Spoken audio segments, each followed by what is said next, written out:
Olá galera, tudo bom? Como é que vocês estão aí?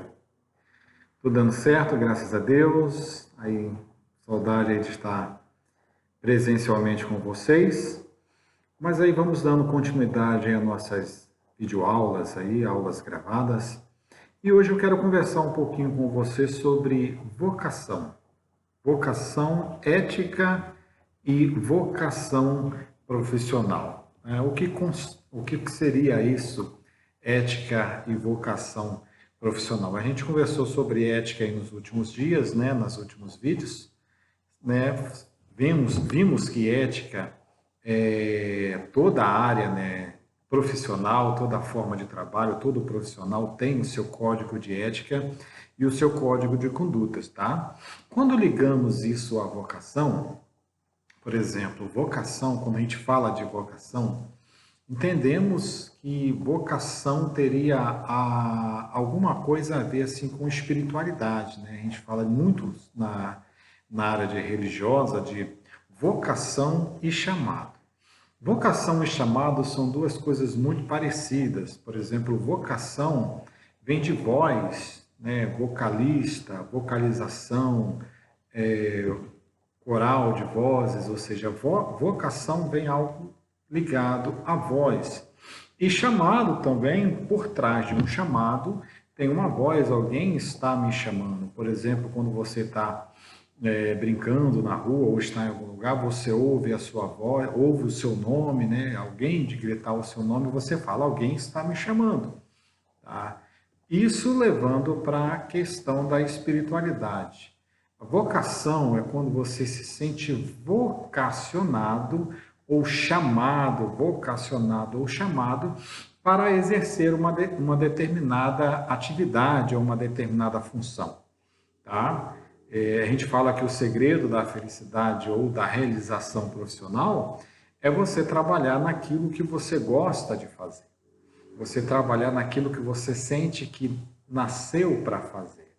Tá? Eu tenho um amigo na Jales Machado, chamado Joel Soares, né? Ele é coordenador de produção da Jales, e ele fala que ele faz aquilo que ele gosta e faz aquilo que ele nasceu para fazer, né? Porque o pai dele já trabalhava em usina de álcool e ele nasceu, ele morava numa usina de álcool. Os pais dele moravam numa usina de álcool quando ele nasceu. Então ele se sente vocacionado para isso, inclinado para isso. Por exemplo, consigo identificar, quando eu consigo identificar a minha vocação, aquilo que eu nasci para fazer, as coisas se tornam assim mais fáceis para mim. Tá? Eu me sinto vocacionado a estudar direito, eu me sinto vocacionado a estudar engenharia, eu me sinto vocacionado a estudar enfermagem ou outro curso assim. E quando eu sinto essa, eu identifico essa vocação, as coisas para mim se tornam mais fáceis, né? Até o aprendizado é mais fácil porque eu passo a sentir prazer naquilo. Eu passo a sentir prazer de estudar milhares de processos, eu passo a sentir prazer em tirar plantão. No outro dia eu estou arrebentado, estou cansado, mas isso me traz um certo prazer, uma certa satisfação pessoal. Agora, eu posso ser um excelente profissional mesmo não estando vocacionado para determinada função? Pode. Aí entra a ética profissional. Aí entra o código de conduta. Aí entra a sua ética pessoal. Aí entra a sua dedicação pessoal. Por exemplo, eu não queria ser engenheiro, vamos dizer assim, ou eu não queria ser advogado, eu queria ser outra coisa. Mas eu percebi que a carreira de engenheiro ou a carreira na advocacia é muito mais rentável do que a área que eu queria fazer. Então, eu estou me dedicando a isso. Você passa a se dedicar, você passa a trabalhar, você passa a estudar e você, pela sua ética pessoal, pela sua ética moral, pelo seu código de conduta pessoal, você vai ser um excelente profissional. Tá? Não impede de você ser um excelente profissional. Agora, como eu falei, quando você se sente realizado e você sente que é vocacionado para fazer direito, aí muda também a situação. Né? Eu lembro muito do filme Patch Adams, não sei se você já viu esse filme. Tem uma cena no filme Patch Adams que tem um cidadão lá, não me recordo o nome agora, que ele é o número 1, é o melhor aluno da turma. E ele vai ao Pat, né, que é o Robin Williams, né, e fala assim, eu preciso de sua ajuda. Aí o Robin Williams fala assim, você precisa de minha ajuda, você é o melhor aluno da turma. Ele fala, eu sou muito bom com documentos, eu sou muito bom com laudos, eu sou muito bom com matéria, mas eu não sou bom com pessoas. Eu não estou conseguindo fazer lá uma senhorinha comer. Eu preciso da sua ajuda, porque se ela não comer, ela vai morrer. Aí tem aquela cena que o Pet vai e faz aquela piscina de macarrão, aí traz aquela velhinha, ela fica lá nadando na piscina e ela melhora, né? Passa a comer.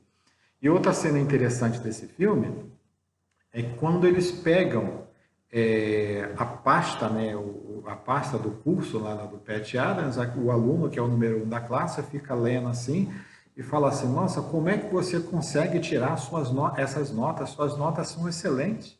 Eu não vejo você estudar em momento algum, mas suas notas são boas.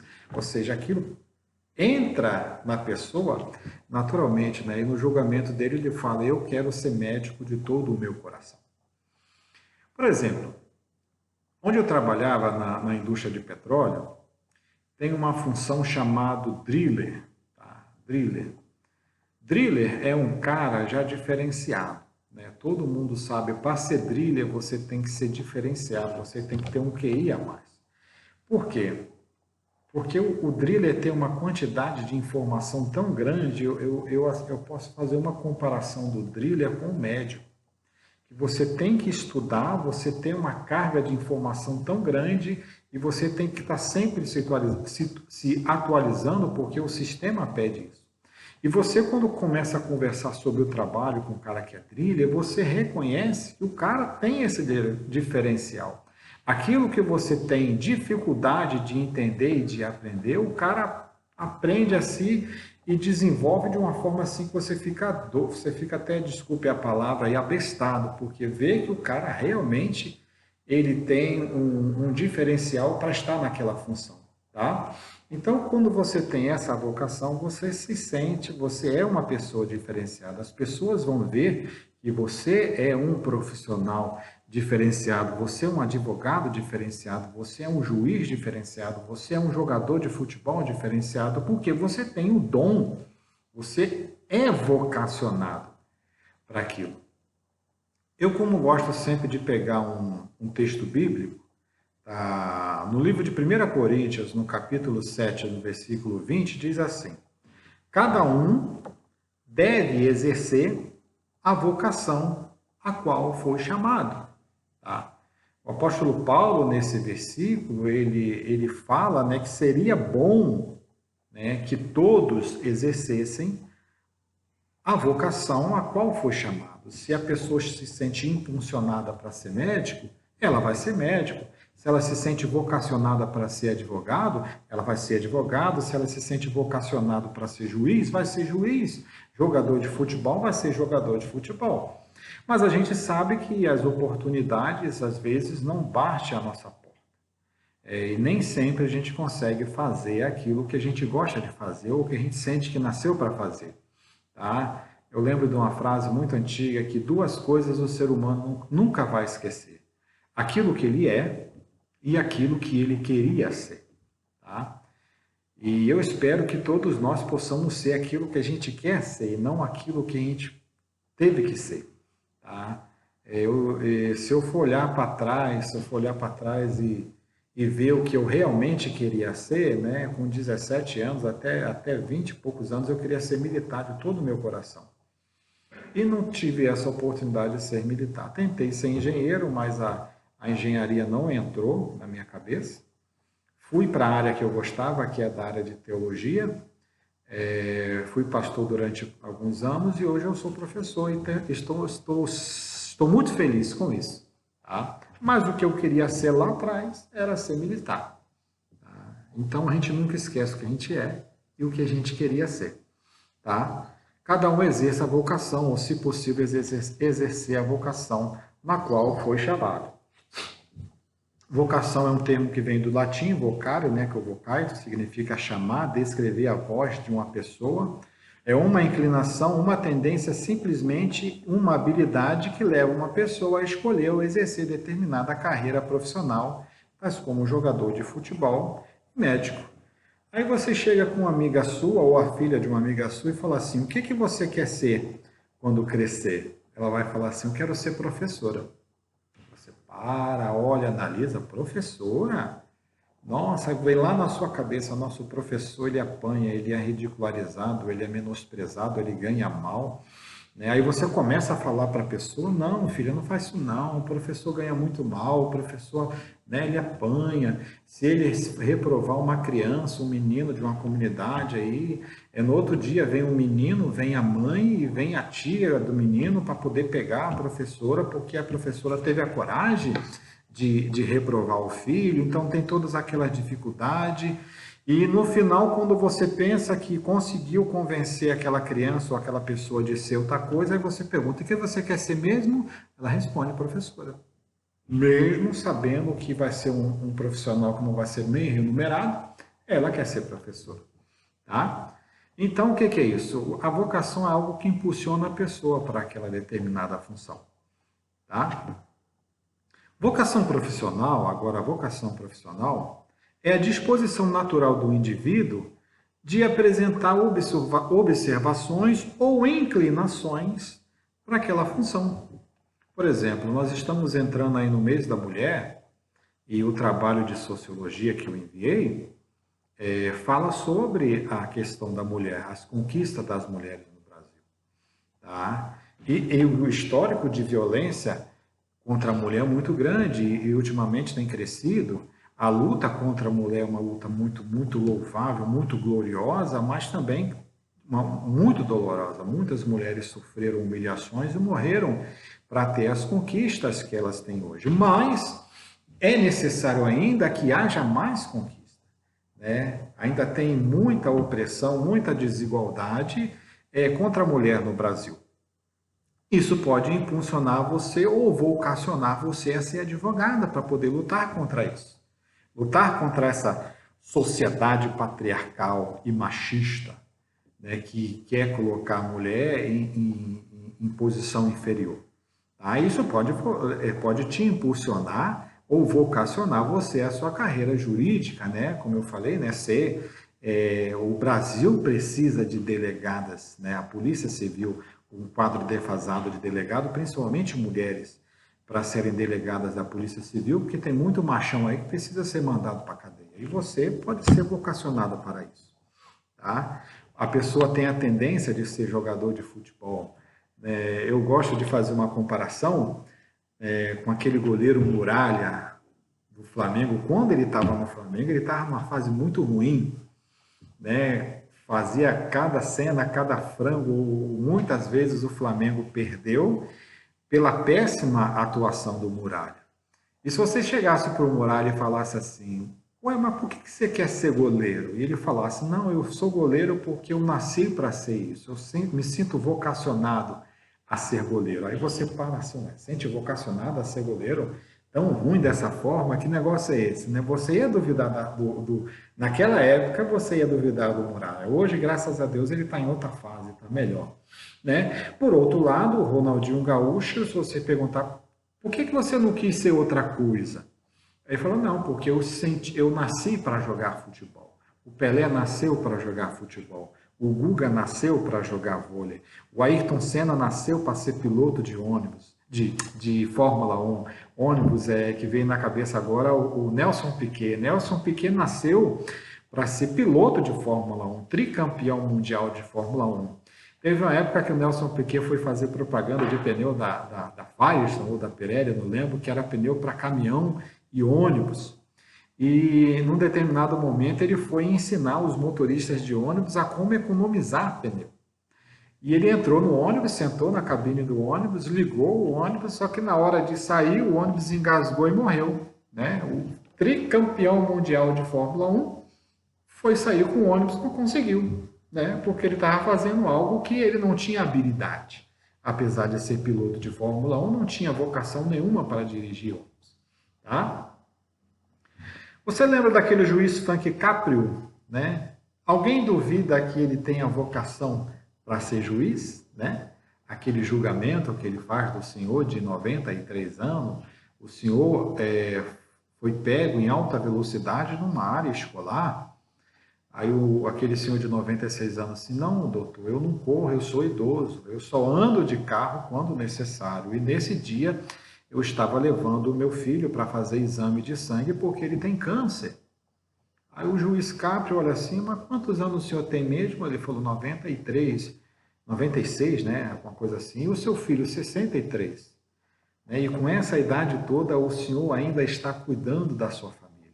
Não, você é um exemplo. Tá? Aí ele vai assim, a sua multa foi cancelada.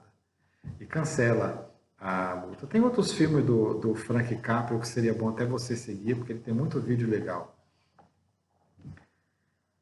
Agora, é normal, na nossa fase da vida, principalmente agora os primeiros anos de faculdade, a gente se sentir assim confuso na profissão que a gente quer seguir.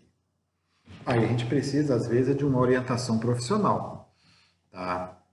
É importante, eu não quero desanimar você em nada, tá? Mas, pelo contrário, eu quero incentivar você a olhar se a advocacia, se o direito, se a engenharia realmente é aquilo que você quer.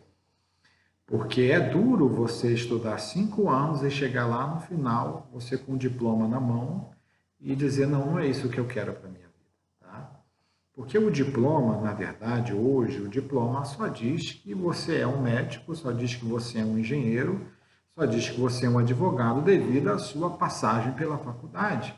Mas o que vai fazer você realmente um doutor, um advogado, um engenheiro, um enfermeiro de sucesso, ou um dentista de sucesso, vai ser a sua dedicação à sua profissão, a sua vocação à sua profissão, o seu desejo de realizar a sua profissão com esmero, com capricho, né? Sendo perfeccionista em tudo aquilo que você faz. Não é o diploma que vai dizer que você é um excelente profissional. O diploma vai dizer que você tem um curso, mas a excelência na sua profissão é você que vai colocar em prática. Por isso que seria muito bom você, né, começar a analisar se aí realmente é isso que eu quero fazer da minha vida, então se dedique ao máximo para isso. Tá bom? E com certeza a excelência na execução do seu trabalho vai fazer com que você impulsione outras pessoas a quererem ser iguais a você. Por exemplo, você vai querer ser um médico, né? O médico e a execução do seu serviço, né? As pessoas vai olhar para você e vai dizer, nossa, eu quero ser médico igual fulano, eu quero ser advogado igual fulano, eu quero ser doutora igual fulano. Tá? Porque a sua dedicação é tão visível que você passa a inspirar pessoas. Tá? É muito triste você chegar num determinado local e ser mal atendido. Você logo vê que a pessoa não tem a inclinação, não tem o hábito, não tem a habilidade de exercer aquela profissão. Eu lembro que no trabalho tinha o Dr. Google, né? O médico do trabalho da empresa que eu trabalhei, a gente ia lá fazer a consulta com ele, perguntar, ele ficava de lado assim para você, tipo assim como eu estou agora, a pessoa ficava falando, ele ficava na internet, você falava que estava com febre, ele botava lá febre, não sei o que, você ia falando, ele ia jogando no Google. E a resposta que ele dava para você é a resposta que estava no computador. E não olhava nos seus olhos. E a gente ficava numa agonia, né? Até a gente chegar o gerente de HSE, eu cheguei para o gerente de HSE e falei, poxa, esse cara é médico mesmo? O cara é péssimo, ele não olha nem na sua cara, não pega na sua mão, quando é para tirar uma pressão, fazer alguma coisa, ele pede para outra pessoa fazer. Então fica nítido quando você não tem a vocação e quando você não tem a habilidade para fazer determinadas funções. Eu lembro que a minha filha nasceu no dia 25 de dezembro de 2000.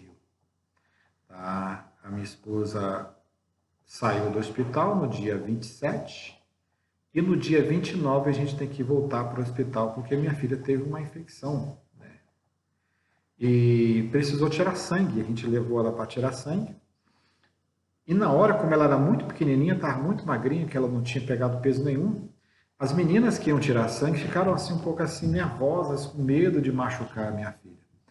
Aí ligaram para um rapaz que já estava de folga, já estava de folga para passar o fim de ano. Ele tinha tirado o plantão no Natal e já estava preparando para partir. Ligaram para ele estava em casa, pediu para ele ir lá rapidinho, só para colocar agulha na minha filha. Ele chegou rapidinho de moto, entrou, pegou a mão da minha filha, bateu assim na mãozinha, que bate assim, né? Foi, botou a agulhazinha, passou, falou, gente, qualquer coisa liga, tá? E foi embora. Sempre quando eu encontro ele, né, quase hoje, 20 anos depois, sempre quando eu encontro ele, né, hoje eu estou aqui em Goiás, mas quando eu encontrava ele lá no Rio de Janeiro, eu sempre conversava com ele, tá tudo bem, agradecia, né, por aquele gesto tão carinhoso que ele fez. Então você vê nitidamente que a pessoa é vocacionada para aquilo. Agora, quando é que surge a vocação?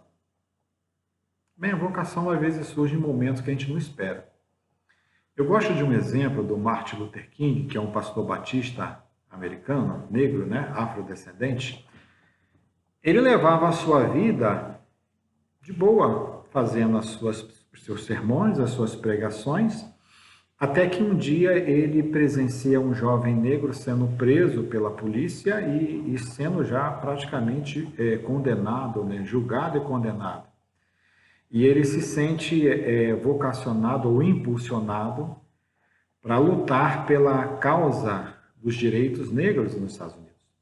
E ele começa a lutar pelos direitos dos negros e vê a necessidade que o negro coloque, que os negros coloquem na política políticos negros, mas tinha uma dificuldade porque na época de Luther King o negro não tinha acesso a voto. Os estados, né, como são independentes, a maioria não dava direito para o negro votar. Então, se o negro não consegue votar, como é que ele vai eleger um representante negro para lutar pelas causas, né, do negro nos Estados Unidos?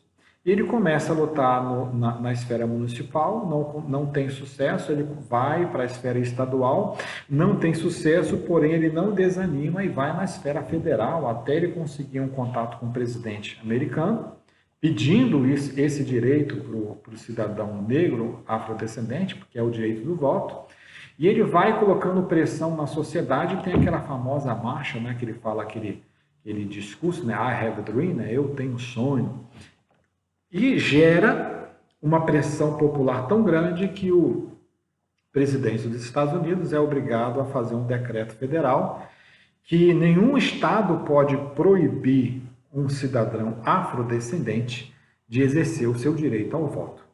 Tá? E como ele, com o passar do tempo, ele estava muito envolvido nessas questões de direitos, né, dos negros, e ele estava um tempo sem ir na igreja, sem dar sermão. E ele no hotel, se eu não me engano, em Atlanta, se eu não estou enganado, ele está no hotel, numa pousada, ele se sente incomodado, ele quer ir na igreja. Ele vai numa igreja na cidade, o pastor daquela igreja logo reconhece ele, chama ele para o púlpito e pede para ele dar o sermão da noite. E é tão lindo esse sermão, tem no vídeo aí no YouTube, se você quiser pesquisar, o último sermão de Martin Luther King está legendado, e realmente é o último sermão dele, e ele fala assim, eu não sei o que vai vir daqui para frente, né? E vamos passar momentos muito difíceis daqui para frente. E eu queria muito, ele fala, eu queria muito ter uma vida longa, eu queria muito ver os meus filhos crescerem, eu queria muito viver muito tempo, mas a longevidade para mim agora não interessa, não é o importante, não é o importante. O importante para mim agora é fazer a vontade de Deus. Por isso eu não temo o que vai vir daqui para frente. Eu não temo os homens, eu não temo canhões de água, eu não temo os cachorros que nos atacam, eu não temo a morte, dizia ele, porque eu estive no topo da montanha. Né? No topo da montanha, no contexto americano, é quando você tem aquele contato, né? Aquele encontro íntimo com Deus. Porque meus olhos viram a glória do Senhor. Então ele encerra esse sermão muito bonito, volta para o hotel E no outro dia de manhã, ele arrumando as coisas, quando eles estão saindo do hotel, no corredorzinho do hotel, que é um hotel de 2 andares, assim, de frente para a rua, um carro está esperando e algumas pessoas atiram nele, ele é alvejado e ali ele morre. O último sermão de Martin Luther King. Eu acho bonito nesse sermão, ele fala que o que está me preocupando agora, o importante para mim agora é fazer a vontade de Deus. Né? Ele quis dizer fazer aquilo o que eu fui chamado para fazer. Tá? O importante na nossa vida, como eu falei no início, o segredo da felicidade profissional é você trabalhar naquilo que você sente que você nasceu para fazer, o que você gosta de fazer, tá? E quando a gente consegue identificar isso, a gente pode transformar a nossa vocação profissional em o nosso chamado, né? Por isso que eu falo que às vezes a gente confunde chamado com a parte da espiritualidade, porque vem a missão, quando a gente fala sobre missão pessoal. Qual que é a sua missão pessoal?